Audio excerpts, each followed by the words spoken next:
Enter through the door and walk towards the balcony.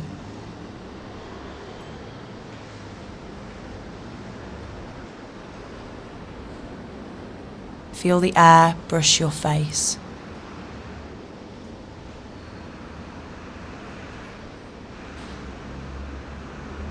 How does it feel?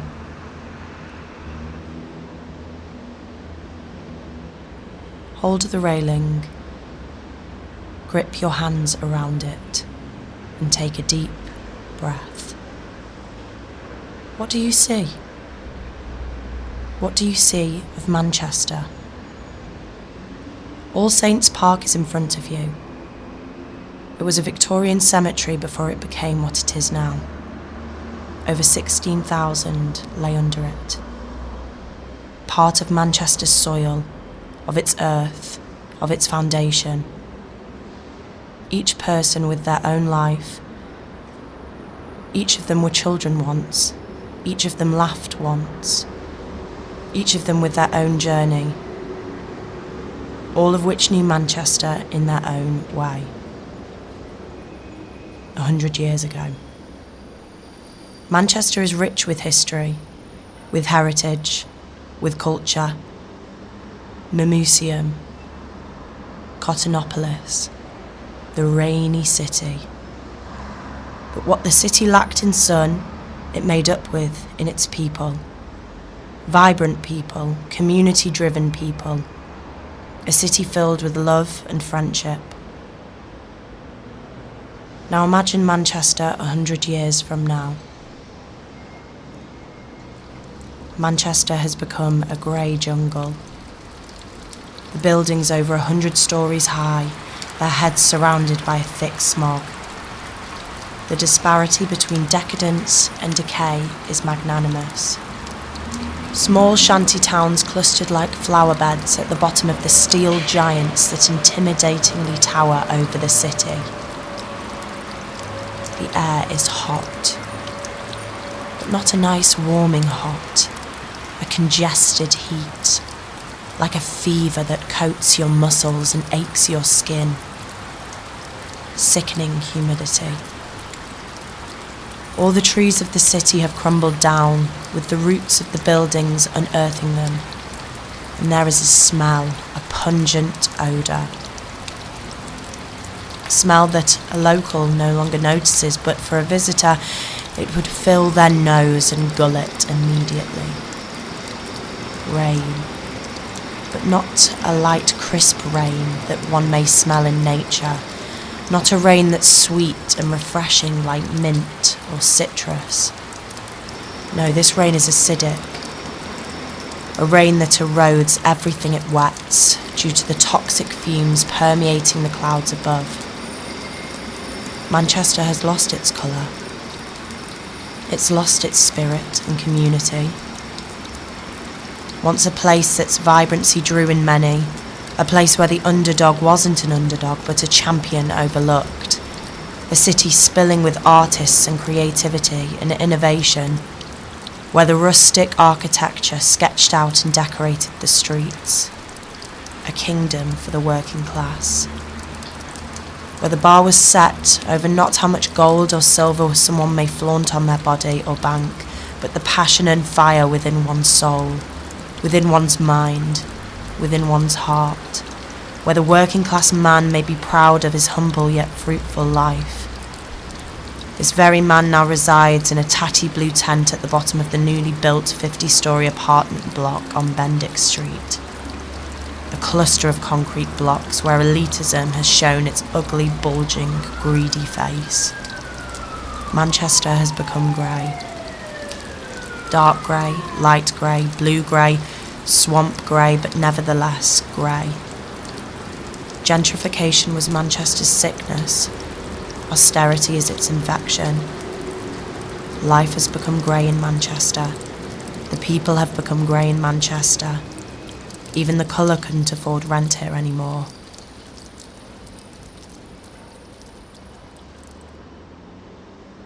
But there is now. Look down. Notice how everyone follows a set path. forwards or backwards. Notice how everyone remains on these paths. No one strays onto the grass away from the pavement. No one wanders onto the road, proceeds on the concrete in front of them. Each of them treading a trail that has been walked many times before and will be walked many times again. Steps fitting the footsteps of ghosts, footsteps of past lives, of past journeys. Where did the path lead them to? Where were they going? What was their journey? What did they notice on this day 100 years ago at this time as they walked those same steps? What were they like? What was their childhood like? Were they mischievous children? Or perhaps shy? Did they enjoy their life? What did they find funny? Perhaps they were crude. Perhaps they were self-deprecating. Everyone is so small from up here, like ants weaving through their small part of this big world, all striving towards an overarching goal, to exist, to live, in whichever way they choose. Life seems so insignificant from up here. These little figures down there, each individually existing, their own story to tell, a story we probably will never know. In that way, life seems so fleeting. Perhaps there is comfort in that. These problems that humans have created, these rules that regulate existence, dividing us by class, by race, by gender, by demographic, it's all just an illusion. Does any of it matter? We are but little creatures in a concrete habitat on an island, on a rock, floating in an infinite nothingness. Why are then people living in tents? Why do people not have enough money to eat and wash? Why do these problems exist when surely it should be all so simple? We can all just exist.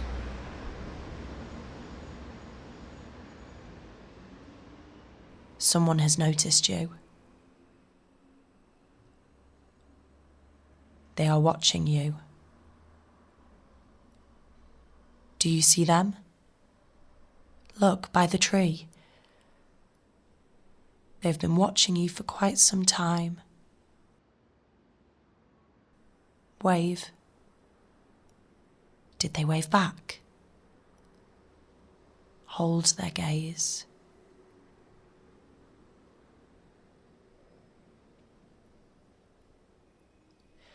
You have a history and a future. This is a truth for both of you. I wonder what they're thinking. Are they asking themselves this same question? Perhaps they are wondering who you are, or why you chose to wake up and style your hair in that way, or what journey you have taken throughout your life, what decisions you have made that have led you to wear the outfit you're wearing now. Or perhaps they're thinking something much more existential than that. Does it matter? You will never know what they are thinking in this moment, and perhaps that's okay, for the two of you to just exist right now. This is connection, simplicity. This is what existence is.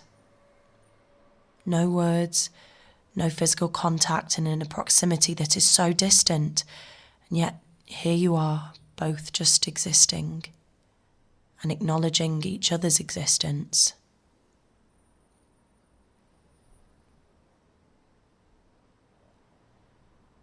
Wave again and whisper goodbye.